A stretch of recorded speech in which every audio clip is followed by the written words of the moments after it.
et à tous. Ah, ça marche. Oui, ça marche. Oui. Merci.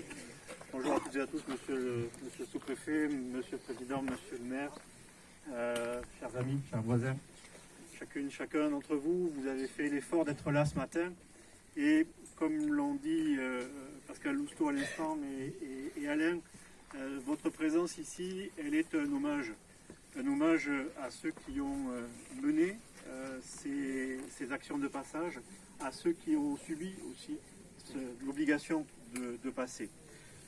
Ces chemins portent le nom de chemin de la liberté, qu'on les appelle itinéraires, qu'on les appelle sentiers, qu'on les appelle chemins, à un moment peut-être où la liberté faisait défaut dans un pays qui avait tourné le dos pour une partie d'entre sa population à ses valeurs.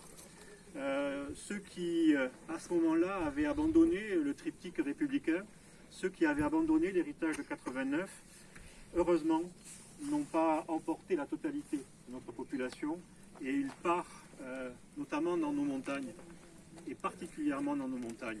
Il part des habitants à continuer de faire vivre cet idéal républicain, et c'est une des raisons pour lesquelles nous nous retrouvons aujourd'hui, et c'est cette histoire-là que nous partageons. Je serai très bref, Alain, tu l'as dit. Ces itinéraires, ils s'inscrivent aussi aujourd'hui dans une échelle, qui est une échelle européenne. Nous le devons au travail des historiens.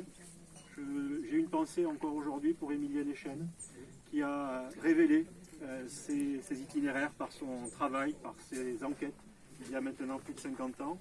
J'ai une pensée aussi pour toutes celles et tous ceux qui ont fait renaître la mémoire du passage et la mémoire des passeurs dans les familles, une mémoire qui parfois était éteinte, oubliée. Ces itinéraires donc, sont aujourd'hui reconnus par le Conseil de l'Europe. Le Conseil de l'Europe, c'est cette autre Europe, à une échelle beaucoup plus large que l'Union européenne, mais bâtie sur les valeurs de l'État de droit, sur la défense des droits de l'homme et sur la défense des valeurs qui sont celles de la République dont on parlait tout à l'heure, la liberté, l'égalité, la fraternité. En reconnaissant, en labellisant ce chemin parmi 12 autres comme itinéraire culturel du Conseil de l'Europe, le Conseil de l'Europe reconnaît aussi le travail que nous faisons en termes de coopération territoriale, en termes de coopération transfrontalière et l'ambition que nous avons de porter un tourisme de la vigilance. Vous l'avez dit, c'est à la fois un itinéraire touristique, c'est un itinéraire mémoriel et c'est aussi cela un des moyens de passer ces valeurs à nos contemporains et à la jeunesse. En tout cas, merci de nous avoir associés à ce projet. Merci de l'avoir porté avec autant de force et d'ambition. Et je crois que nous serons heureux de voir maintenant, comme à d'autres lieux, les gens passer sur ce chemin. Alors peut-être avec moins de... comment dire,